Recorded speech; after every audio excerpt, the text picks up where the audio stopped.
अवसर दो, सहिष्णुता को आचरण दो कि बुद्ध सिर ऊंचा रख सके। उसे हताश मत करो काइयां तर्कों से हरा हरा कर। अविनय को स्थापित मत करो, उपेक्षा से खिन्न न हो जाए कहीं मनुष्य की साहसिकता। ये पंक्तियां हैं कुंवर नारायण के खंड काव्य आत्मजयी की। आज हम आपके लिए इसी खंड काव्य से कुछ चुनिंदा अंश लेकर आए हैं।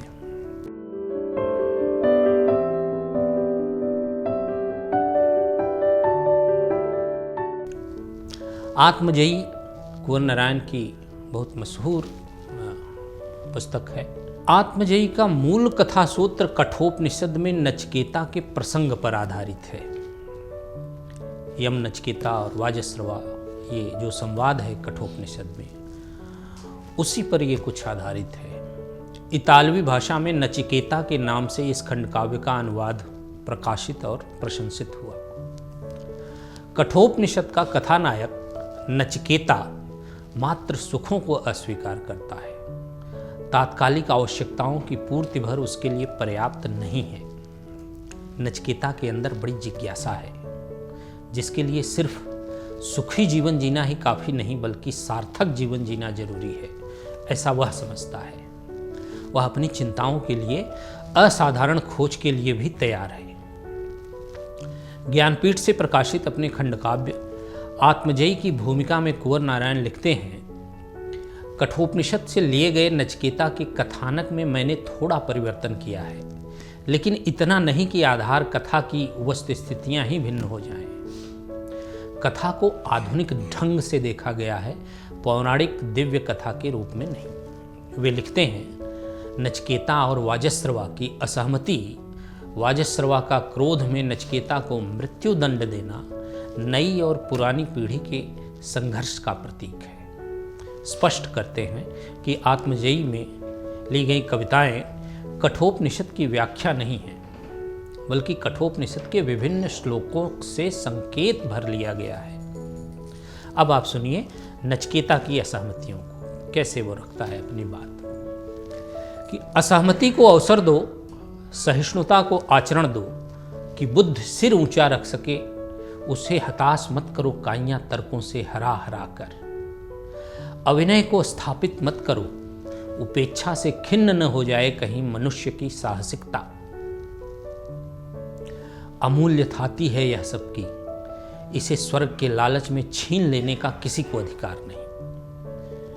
आह, तुम नहीं समझते पिता, या नहीं समझना चाह रहे कि एक एक शील पाने के लिए कितनी महान आत्माओं ने कितना कष्ट सहा है। सत्य, जिसे हम सब इतनी आसानी से अपनी अपनी तरफ मान लेते हैं, सदैव विद्रोही सा रहा है। सत्य, जिसे हम सब इतनी आसानी से अपनी अपनी तरफ मान लेते हैं, सदैव विद्रोही सा रहा है। तुम्हारी दृष्टि में मैं विद्रोही हूं, क्योंकि मेरे सवाल तुम्हारी मान्यताओं का उल्लंघन करते हैं।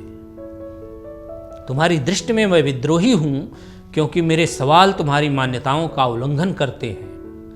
नया जीवन बोध संतुष्ट नहीं होता ऐसे जवाबों से जिनका संबंध आज से नहीं अतीत से है, तर्क से नहीं रीति से है। यह सब धर्म नहीं, धर्म सामग्री का प्रदर्शन है। अन्न, घृत, पशु, पुरोहित, मैं, शायद इस निष्ठा में हर सवाल बाधा है जिसमें मनुष्य नहीं अदृश्य का साझा है। तुम सब चतुर और चमत्कारी, तुम सब चतुर और चमत्कारी। बहुमत यही है, ऐसा ही सब करते। कितनी शक्ति है इस स्थिति में जिससे भिन्न सोचते ही मैं विधर्मी हो जाता हूं। कितनी शक्ति है इस स्थिति में जिससे भिन्न सोचते ही मैं विधर्मी हो जाता हूं, किसी बहुत बड़ी संख्या से घटा दिया जाता हूं। इस तरह की शेष समर्थ बना रहता, गलत भी एक सही भी अनर्थ हो जाता। सामूहिक अनुष्ठानों के समवेत मंत्र घोष, शंख स्वरों पर यंत्रवत हिलते नरमुंड, आंखें मूंद, इनमें व्यक्तिगत अनिष्ठा एक अनहोनी बात, जिसके अविश्वास से मंत्र झेपते हैं, देवता मुकर जाते हैं, वरदान भ्रष्ट होते हैं। तुम जिनसे मांगते हो मुझे उनकी मांगों से डर लगता है। तुम जिनसे मांगते हो, मुझे उनकी मांगों से डर लगता है। इस समझौते और लेन देन में कहीं व्यक्ति के अधिकार नष्ट होते।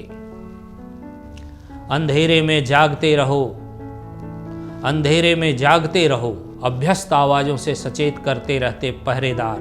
नैतिक आदेशों के पालतू मुहावरे सोते जागते कानों में, साथ ही एक अलग व्यापार ईमान के चोर दरवाजों से। मनुष्य स्वर्ग के लालच में अक्सर उस विवेक तक की बलि देता जिस पर निर्भर करता जीवन का वरदान लगना। मनुष्य स्वर्ग के लालच में अक्सर उस विवेक तक की बलि देता जिस पर निर्भर करता जीवन का वरदान लगना, जिस पर निर्भर करता जीवन का वरदान लगना। मैं जिन परिस्थितियों में जिंदा हूं उन्हें समझना चाहता हूं। मैं जिन परिस्थितियों में जिंदा हूं उन्हें समझना चाहता हूं।